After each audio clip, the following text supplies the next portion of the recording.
In the first part of our road trip, we already got a taste of the beautiful landscapes and countryside Cao Bang has to offer. But just as we were starting to enjoy it, we got caught in some heavy rain showers. Later in the afternoon, the weather started to shift and we finally saw the sun peeking through, so we hopped back on the scooter to visit a nearby pagoda.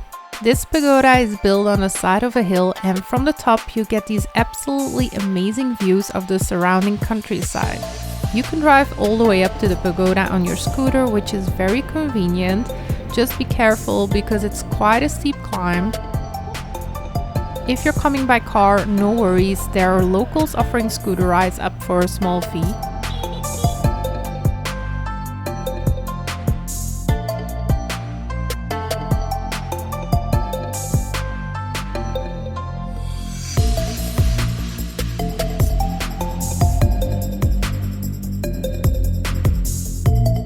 The pagoda itself is built in traditional Vietnamese style with ironwood beams, terracotta tiles and elegant old-style gables. There's a 3-door gate, a bell tower, a drum tower and multiple temples dedicated to different deities.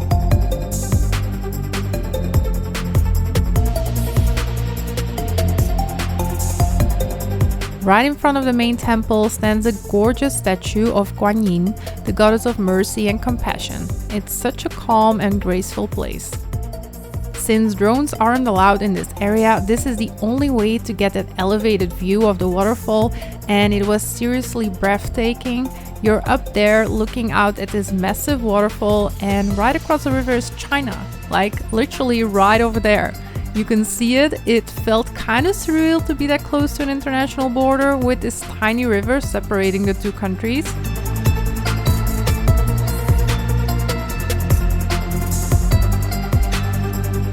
So right now we are at the Truc Lam Ban Gioc Pagoda. It's the most popular pagoda here in the Cao Bang area, and it's actually only like 500 meters from the popular Ban Gioc waterfall. We can see it from here. It's pretty insane. You really get a good view, and overall just the views from here are spectacular. It's also what it's known for, because the pagoda is located on the side of a mountain. So you do have to do a little bit of stairs, or you can come up with the scooter. But from here, the views are just spectacular. We're short of words to describe it. It is really amazing. You can spend a little bit of time here, walk around, see all the views, see the waterfall, and yeah, that is what Cao Bang is all about. It's the views of the landscapes.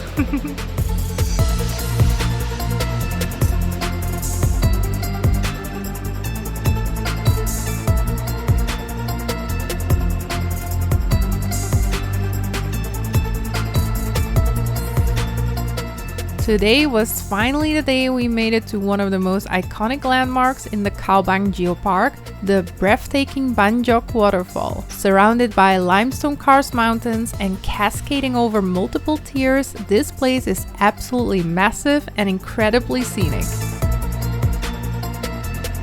We parked the scooter near the entrance, got our tickets from the small booth by the car park, and followed a well-kept path down toward the falls. So we are finally at the big showstopper here in Cao Bang, the reason why many people visit this region, the Ban Gioc Waterfall, which you can see behind me. Right now it looks a little bit not so impressive. That is because they will release water later in the day. We are here in March, which is like low season. There's not enough water, so what they do, they keep actually the water in a reservoir and they release it once a day. So we're still early, it's like 9:30, and supposedly they will release it at 11 a.m. So focus on coming around that time. So that's what we're waiting for. We will go probably on a boat to see it better, because then you get this nice view of the waterfall. And also, just so you know, drones are not allowed anymore, unfortunately. That is usually the shot that you see online, but nonetheless we hope it's gonna look very impressive. So the reason why this waterfall is so popular among tourists is because it's the biggest waterfall in Southeast Asia, and even the 4th biggest waterfall in the world that is located on a border because fun fact, actually this waterfall is shared with the Chinese border. So if you look on the other side, you actually see China already. China is right there. The people that are walking there are Chinese. We were waving at them earlier. It's so much fun. So we will share the water with boats that come from the Chinese side. So, and as you can tell behind me, that's the Chinese border, and it's way more busy compared to the Vietnamese side. You can tell there's like so many pathways they've created. There's a huge parking lot. You have cafes and a lot of viewing platforms on the other side. So you can tell the difference in tourism and how huge domestic tourism is in China compared to Vietnam. And that you can really see, in my opinion, on the border side, just like also how many boats they have and just how many people are like scrambling around there, taking pictures, selfies. You have these typical like Instagram kind of spots, like where they put up these artificial photo booths. So yeah, it's an interesting difference, I would say, in infrastructure when it comes to tourism here.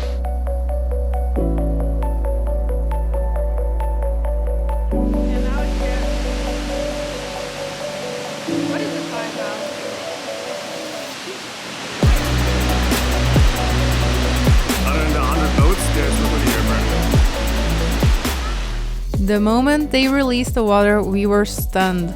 The power of the falls, the roar of the water, the sheer scale of it all, it really left us speechless. It's one of those natural wonders that you could stare at for hours, and that's exactly what we did.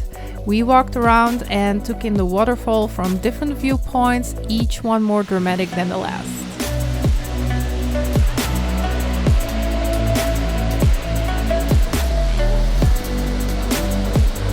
The water from the waterfall is so clear, you can really see through it, even though of course it's just quite shallow here, but the water is very clear here, surprisingly.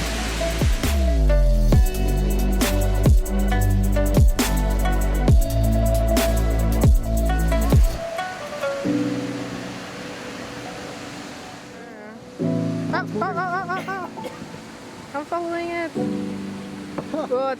We were just earlier still standing here and taking selfies, and now it's almost all gone. And you almost can't return anymore. It's funny.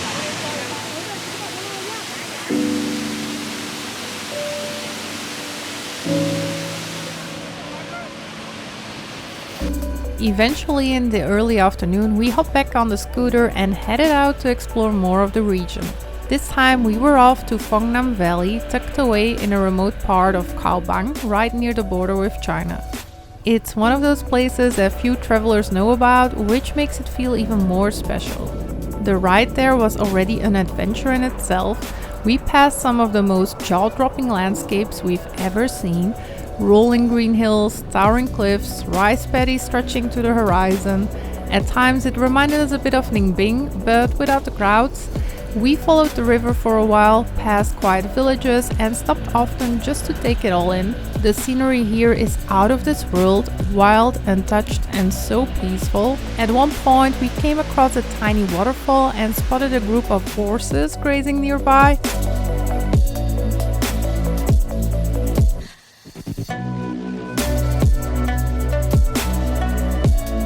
We sat by the water, had some snacks we brought along, and soaked in the views. The patchwork of rice fields, the winding blue river, and the limestone mountains rising all around us. It honestly felt like a dream. It's hard to believe a place like this exists and that we had it almost all to ourselves.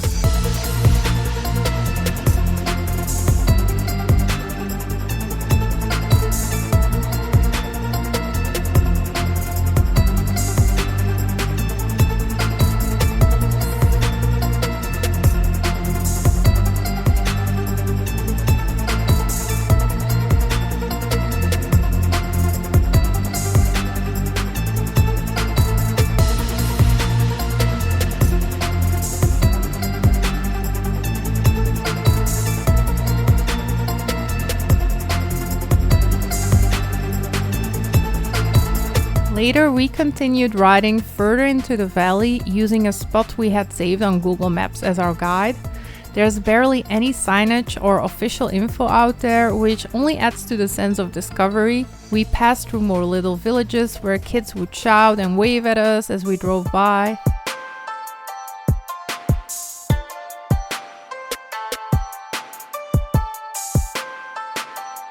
At one small bridge, we stopped again, not expecting much, but it turned into one of the most heartwarming parts of our trip. A group of local children came running over, curious and excited. We ended up hanging out with them for a while, laughing, playing, and just enjoying the moment. They were so sweet and full of energy. By the time we said goodbye, I was covered in stickers. They thought it was hilarious to stick them all over my sweater, so I walked around like that the rest of the day. It was such a simple, spontaneous interaction, but it left us with some of the warmest memories of the whole trip.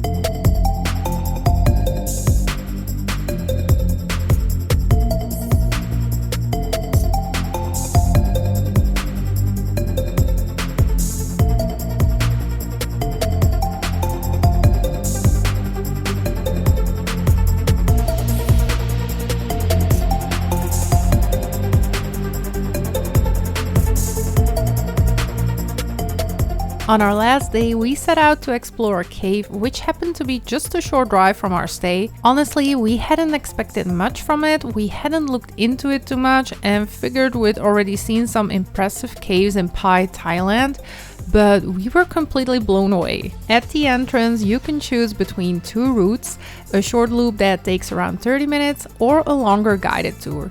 We went for the full version. Once you're geared up with a reflective vest, a flashlight, and optional water shoes, you're paired with a guide and a small group to start the adventure. The long guided route is a lot more fun and hands-on. You walk, climb, and even scramble your way through parts of the cave. While there's a clear path for most of it, there are a few sections where you'll need to crawl, duck, or maneuver over rocks. It's definitely more adventurous than the short route, but absolutely worth it. The full tour takes around 1.5 to 2 hours and turned out to be one of our favorite cave experiences ever.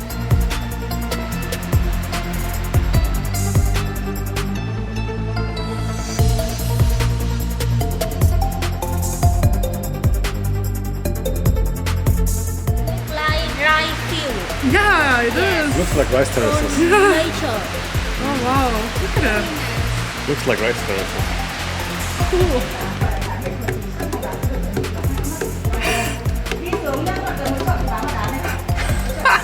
Amazing. What is good. They call this the gold and silver waterfall for good fortune.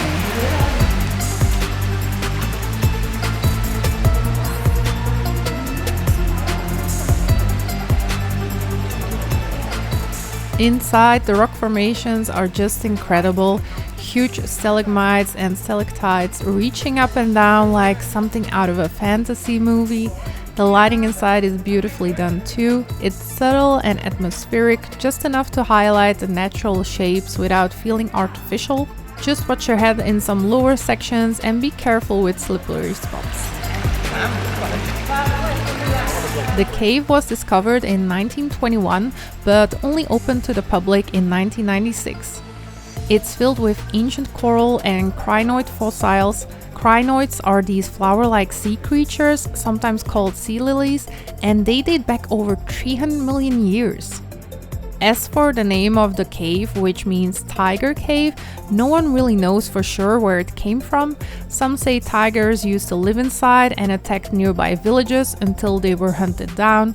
Others believe the name comes from the sound of the underground river, which supposedly resembled the chuffing of a tiger. So this one they call the tiger cave because of this stone that looks like a tiger. Can you see it? Almost looks like a jumping tiger. I think everybody knows what this looks like, but our guide put it very diplomatic and calls it symbols of manlyhood.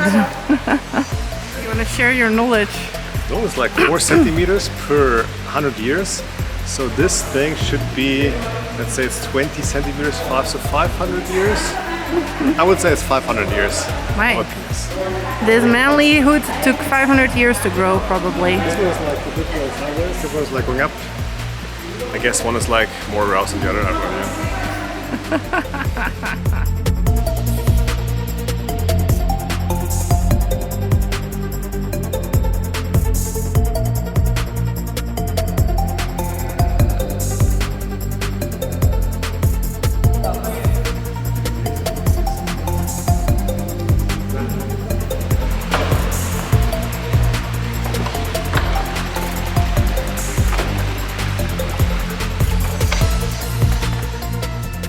After exploring the caves, we spent a bit more time riding around the area.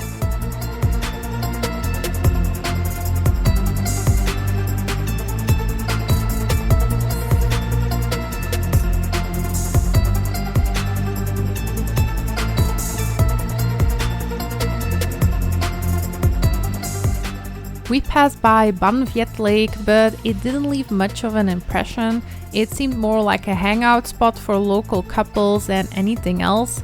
Still, it was a nice little stop to round up the day. And that wraps up our 5-day scooter trip through Cao Bang, and what an adventure it was. This was our first self-planned multi-day scooter trip, and we honestly didn't know what to expect. It felt a little overwhelming at first, doing all the research, figuring out the route and navigating the remote areas on our own, but it turned out to be one of the most rewarding experiences we've ever had. Cao Bang is unlike anywhere else we've been in Vietnam.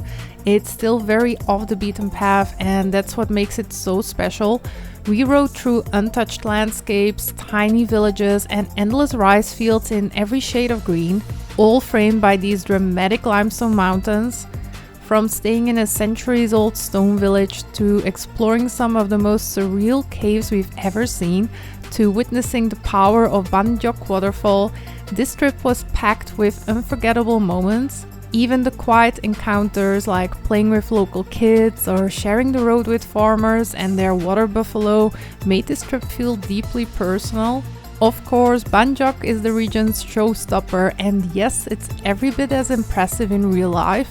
But Cao Bang has so much more to offer, the kind of landscapes that leave you speechless and the kind of experiences that stay with you long after the trip is over. If you're looking for a place in Vietnam that's still largely untouched by mass tourism and want to experience raw, natural beauty, Cao Bang belongs on your itinerary. We can't recommend it enough.